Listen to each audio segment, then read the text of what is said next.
Ok, minha gente. Programa agitado hoje, muita coisa acontecendo, né? A gente falando de muitos assuntos, temas importantes. E agora a gente vai falar sobre o desenvolvimento da nossa terra, da nossa gente, sobre progresso, sobre turismo, sobre empresas, sobre o hospital público, que nós não temos um hospital municipal, né? Newton Salomão, com uma experiência enorme, já foi deputado, né? Aliás, deputado mais de uma vez, com uma experiência enorme. E a gente vai bater um papo com ele hoje. Você é um líder comunitário, Salomão? Bom dia. Meu amigo, primeiro bom dia a você, bom dia aos teus telespectadores. E se você me permite aqui, mandar um abraço para o meu filho Pedro, porque ele me liberou para vir aqui ao programa. Ah, tem isso também? Ele me liberou porque ele queria agora, antes de ir para a escola, que eu brincasse com ele de Homem-Aranha e Hulk. Então, Pedro, papai depois vai brincar com você, mas agora vamos falar das coisas da nossa cidade. Olha, Hélio, eu comecei a minha vida política participando e liderando o movimento mais do povo brasileiro, né? Quando nós tivemos o governo Collor, e ele começou a fazer aquelas besteiras todas, enfim. Então, isso me levou à política. Inclusive, eu fui eleito com muitos votos fora de Teresópolis, né? A maioria, inclusive, fora. Naquela época, eu tive 2.000 votos aqui. Mas o fato de eu continuar vivendo na minha cidade, né, onde eu nasci, estar aqui, né, a sociedade e as cidades vizinhas aqui menores, como São José, Sumidouro, também identificaram que tinha um deputado aqui. Isso me levou às ações comunitárias. Só um minuto, Salomão, uma informação que eu estou recebendo aqui. A Defesa Civil está de prontidão, está de plantão, e neste momento o Sérgio Raposo está passando para a gente que em Albuquerque, uma ventania, muito vento em Albuquerque. Ali é mesmo, que ali faz um vale e que vem da Baixada para cá. Muito vento em Albuquerque. A previsão, né, inclusive meteorológica, a gente tem que estar aí sempre de alerta, né, com as famílias, com as sirenes, com todos nós.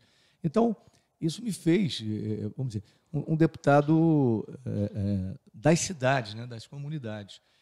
Agora, é importante explicar que há uma diferença entre o papel do deputado e o papel do vereador. Muitas vezes se confunde isso, né? O vereador, ele atua na cidade, nas comunidades, no dia a dia ali. O deputado, se for um deputado estadual, ele atua no Estado buscando aquilo que é, claro, além das leis, porque tanto vereador como deputado estadual, deputado federal, a obrigação primeira deles é fazer as leis e fiscalizar as ações do executivo. Mas então, o deputado estadual, como eu fui, ele trabalha no interesse maior do município. Então, por exemplo, quando nós trouxemos a Faetec, né, apesar da Faetec estar instalada na Barra, mas a Faetec não é da Barra, a Faetec e serviu a cidade toda. Ali passou por ali mais de 50 mil estudantes. Quando nós trouxemos, né, pioneiramente o gás veicular para Teresópolis, está instalado no Alto, mas não é ele não é da comunidade do Alto, ele é de toda Teresópolis. Então, esse é o papel do deputado, ele trabalha aquilo que interessa a toda a cidade, e muitas vezes, particularmente, a uma comunidade. Você vê, quando nós conseguimos, no governo Garotinho, fazer o muro do Pimentel, aquele muro foi fantástico, porque o morro ia descer todo. Aquele muro foi um investimento alto e que hoje dá tranquilidade ao Pimentel. Ali sim, foi uma ação nossa, comunitária, como deputado estadual, junto ao governo do Estado, e que beneficiou aquela comunidade. Mas, de certa forma, beneficiou a todos nós, quando nós passamos por ali, né? Ali é uma comunidade que a gente vai e está ali. Então, é isso, Hélio. Agora, de um modo geral também, já que você me fez essa pergunta, quer dizer, o papel do político é servir, né? É claro que a política hoje está tão desgastada, está tão desmoralizada, mas o papel do político é servir, né? Ele tem que servir. Muitas vezes, quando ele faz e divulga, muita gente diz, está aparecendo, divulgando. Não, ele tem que divulgar que ele serviu a sua comunidade. Mas não precisa ser político para servir. Vou te dar um exemplo. A Renata Caldas, que é uma moça aqui de Teresópolis, eu digo moça já casada e tudo, mas como eu estou com meus 64, ela ainda é jovem para mim. Entrou com a gente aqui agora. Bom dia, Hélio, assistindo meu amigo Salomão. Ela não é política nem nada, mas ela ela tem sensibilidade, então ela ajuda as pessoas. Então, esse papel de servir, né, que já vem, não é, colocado na Bíblia e tal, o político tem esse papel. O problema é que, ao longo dos anos, a maioria, ou uma parte dos políticos, ao invés de servir a comunidade, a sociedade, serviu as famílias, a própria família, os seus bolsos. Sim. Isso desmoralizou. Eu falo isso com muita tranquilidade, porque se você conversar com a minha amiga Solange, né, do Pascoal, que administra o que eu tenho de patrimônio, e ela diz, olha, se alguém falar de Salomão, eu sou a primeira a fazer o meu depoimento, porque eu conheço a vida do Salomão. O que Salomão tem, ele construiu quando foi gerente da Caixa, professor universitário, então, no meu trabalho. Mas é isso. Eu queria dizer uma coisa aqui, importante, também para uma telespectadora sua, muito interessante, que ela fez uma boa provocação, que ela disse, pô, mas o Salomão fala muito da lei do acompanhante dos idosos, será que é só isso que ele fez? Olha, eu vou dizer para você o seguinte, se eu na minha vida política tivesse feito só isso, eu já estaria feliz, sabe por quê? Talvez você não tenha tido essa necessidade, mas imagina quando um filho, uma filha, uma nora, um sobrinho, pode acompanhar o seu pai, o seu avô, o seu sogro, enfim, no hospital, levar carinho. Então, nós temos essa lei em 97, essa lei beneficiou milhares e milhares de pessoas. E fiz como deputado estadual. Mas ela hoje vale para o Brasil todo, ela está incluída no Estatuto do Idoso. Mas eu não fiz só isso, você talvez conheça essa, que é a mais conhecida. Por exemplo, quando você entra num banco e tem aquela cadeirinha para sentar, a turma que não é idosa pode sentar ali também, mas aquelas cadeirinhas foram feitas prioritariamente para os idosos. Sabe por quê? Não foi boa vontade dos bancos, não. Os bancos atendiam muito mal o povo. Às vezes um idoso chegava lá, caía, desmaiava, não tinha onde sentar. Então, eu fiz uma lei, aliás, está aqui, ó, Lei 3213, que determina atendimento aos idosos no andar térreo das agências e disponibilização de assentos e cadeiras de rodas para as pessoas com dificuldade. Então, a gente fez muito mais. Nós fizemos leis para os diabéticos. Nós temos 35 leis, não vou falar aqui todas. E também a gente não tem falado... Você conseguiu aprovar 35 leis? 35 leis. Importantes leis, claro que aquelas com mais significado, a lei do acompanhamento dos idosos, a lei para os diabéticos, essa lei dos bancos, a lei do ficha limpa para o executivo. Mas eu tinha vindo aqui com você, e até não falar das coisas de Teresópolis, que a gente trouxe, até em respeito à legislação eleitoral. Mas nós já estamos no período das pré-campanhas, portanto, a gente pode hoje também falar de ideias, né, que a gente tem para a nossa cidade, para o Brasil. Né? Por exemplo, eu não estou satisfeito, como que a grande maioria da população brasileira, com a escolha dos ministros do Supremo, como é que é feito. Sempre é um presidente que indica, ele vai gostar de A ou de B. Nós temos que mudar isso. Mas vamos trazer para a nossa realidade. Você acabou de falar aí agora da questão do hospital. Nós precisamos, todo mundo diz isso. Agora, para trazer um hospital, precisa ter força política.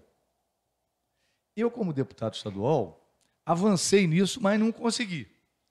Eu me lembro, Hélio, e é um sonho que eu tenho, de fazer, aqui em Teresópolis, um hospital da criança e da mulher. Isso é antigo. Você imagina. Você já falou disso lá há muito tempo. E por quê? Eu vou contar hoje aqui uma particularidade da minha vida para as pessoas entenderem que, quando a gente vive o sofrimento, aquele sofrimento, fica mais forte na hora de defender aquela causa. Quando eu lutei, e vou continuar lutando, e vamos conseguir, o Hospital da Criança e da Mulher, por quê? Primeiro, eu fiz pedi à Secretaria Estadual de Saúde que fizesse um levantamento. Se isso era uma ideia minha, simplesmente, que veio da minha cabeça, ou se isso tinha sentido. Os técnicos da Secretaria Estadual de Saúde disseram, deputado, o senhor está certo. Teresópolis e a região serrana são deficientes no atendimento aos parturientes. Nós temos situações de mulheres grávidas que têm que sair da cidade. Outro dia até nós falamos aqui, uma que havia uma suspeita do cordão tá no pescoço do seu nenenzinho, e ninguém dava jeito nisso, porque não, só na hora, mas na hora de quê? Depois que o cordão... Então, esse desejo de fazer o Hospital da Criança e Mulher é porque necessita. Mas tem uma história também, Hélio, que você não sabe, eu vou contar aqui. Do meu sonho. Isso é um sonho. E é um sonho que vem da minha história. A minha mãe, uma mulher muito simples, que nasceu ali em São José, papai aqui de Teresópolis, foi lá e conquistou. Mamãe era uma senhora do setor agrícola, analfabeta, vivendo extrema pobreza. Mamãe teve 3 filhas. As primeiras crianças que ela teve foram 3 meninas. Pois bem, essas 3 meninas morreram antes de completar 1 ano de idade. Morreram de quê? Uma morreu do parto mal feito. Veja, o hospital da criança, da mulher e da criança salvaria a minha mãe, a minha irmãzinha. Outro morreu de um negócio chamado mal de 7 dias. Você já ouviu falar disso? Já. Mal de 7 dias é o quê? É o tétano. Como é que ele vem? A pessoa desinformada, hoje até já avançamos muito, desinformada, no interior, certo? Não tem muito recurso, bota teia de aranha para secar o umbigo. Pois bem, essa irmãzinha também morreu. E, por último, uma da realidade da vida, que muitas crianças ainda hoje, falta de alimentação adequada, tal, mamãe deu uma alimentação que não foi correta e a irmãzinha também veio a falecer. Então, o meu desejo é pela realidade de hoje, mas pelo que a gente sofreu também, o que a gente viu muita gente sofrendo. E nós vamos realizar esse sonho. Porque se você cuida da mulher e da criança, nós precisamos cuidar também, não vamos dizer que não, mas você já tem meio caminho andado. E mais, se a gente fizer esse Hospital da Criança e da Mulher, nós liberamos os outros hospitais para outros atendimentos, tá certo? Então, esse é um sonho, é um projeto, né? E que se insere nessa ideia de ter um hospital público em Teresópolis. Deixa eu dar uma passada aqui pelo Facebook. Nem tudo eu posso ler, tá, gente? Porque senão eu vou estar incorrendo em crime eleitoral. Então, nem tudo eu posso ler. Quando eu não puder ler aqui, eu falo só o nome da pessoa. Ana Cunha, bom dia. Verônica Vieira, bom dia, meu querido amigo Salomão. Luiz Cláudio Cassini assistindo a gente lá perto de Três Rios. Esqueci o lugar agora onde está o Cláudio. Josiane Lima, bom dia, Salomão, meu grande amigo. Adriana Machado, falando muito experiente. Adriana Macedo. Vera Almada, verdade. Aí a Vera Almada botou aqui, o radical serve e não tem política. Aí é uma grande discussão comigo, falar sobre radical, né? Porque como eu sou radical, então aí a gente pode bater um papo sobre isso, Vera. Mas, perdão, mas o radical tem política, qualquer lugar tem política, né? Salomão foi muito importante, uma pessoa aqui lembrando sobre o pedágio de Três Córregos. A luta naquela época do pedágio de Três Córregos, e foi grande naquela luta, né? E foi grande. E veja, nós hoje estamos correndo alguns riscos. Primeiro, olha só, ele me permite falar disso? Você sabe que os deputados federais de Magé se uniram aos deputados federais de Caxias, foram ao governo federal e vão tirar aquela praça de pedágio de Piabetá e vai vir para a subida da Serra. Não na Serra mesmo, mas ali no início de Iguapi. O que isso implica para nós? Muitas coisas. Vou citar uma simples. Os assaltos que ocorrem com as famílias de Teresópolis é quando elas entram da Rio Petrópolis até o pedágio. Porque normalmente os bandidos são ali em Barier e eles não vão até o pedágio, porque tem câmera, tem tudo. Eles ficam por ali, tem a rota de fuga e resolve lá o interesse deles. Quando você tira essa praça de pedágio de lá e traz cá para cima, você vai dar um corredor todo com rotas de fuga para nossas famílias serem assaltadas. Então, nós precisamos... Eu tenho visto aí deputado falando sobre isso, mas que não conhece a nossa realidade. Nós conhecemos, nós vivemos aqui. E mais, a minha preocupação não está prevista na nova licitação, mas a minha preocupação é que está na cabeça deles trazer pedágio de volta. Se a gente não tiver força política nesse município, por que eles botaram a praça naquela época? Né? Não tinha força política nenhuma em Teresópolis, eles fizeram o que queriam. Quando nós ganhamos força política, fomos para a luta, 10 anos de luta, e tiramos dali. Né? Então, o que é importante dizer, isso é independente de A ou de B, mas é muito importante que uma cidade prestigie as suas lideranças. As lideranças não são perfeitas, nós nós somos seres humanos, nós erramos, nós cometemos equívocos. Mas se você prestigia as tuas lideranças da tua cidade, é ela que pode, né, te ajudar. Você quer ver um exemplo? Perdemos agora a Receita Estadual daqui, não é mais agência, é um pequeno posto. Falta de liderança de Teresópolis. Vê se Friburgo perdeu, vê se Petrópolis perdeu. Então, a gente valorizar a nossa cidade, a nossa comunidade, a nossa região, isso ajuda todo mundo. Mesmo que, né, às vezes, nem todo mundo é tão simpático, é tão bonito, às vezes é um quatro-olho como Salomão, ou não é estranho. Mas olha a história de cada um, né? E aqui não estou falando de voto, estou falando no sentido de olhar as histórias, né? E prestigiar a cidade. Isso é um movimento que Friburgo faz, que Petrópolis faz, e eles se beneficiam disso, né? Muita gente participando aqui. Como eu falei, algumas coisas eu não posso ler, mas no Facebook não tem problema, você pode votar. Então vamos lá, Márcia Macedo, falando sobre o pedágio de Três Córregos, Zinho PCN mandando um abraço para você, falando sobre sempre a sua posição, o seu trabalho, a sua honestidade. A Lia Queiroz, também com você. Josiane Lima, graças a você não temos uma casa de custódia na Teresópolis, Friburgo. Isso foi um projeto que realmente não foi à frente, mas Salomão lutou muito para que a casa de custódia não viesse para cá. É importante termos um representante, mas temos que analisar a vida pública daqueles que estão querendo nos representar. Eduarda Magalhães, Vera Almada, sim, só no governo federal tem como manter um hospital. Teresópolis não consegue nem manter a UPA, que tem verba compartilhada do Estado. Então, precisamos de um hospital. Nosso problema não é só o hospital da criança e da mulher, o problema é a população inteira, é um hospital público. Carolina Macedo, muita experiência, ética e competência. Precisamos de alguém em Brasília.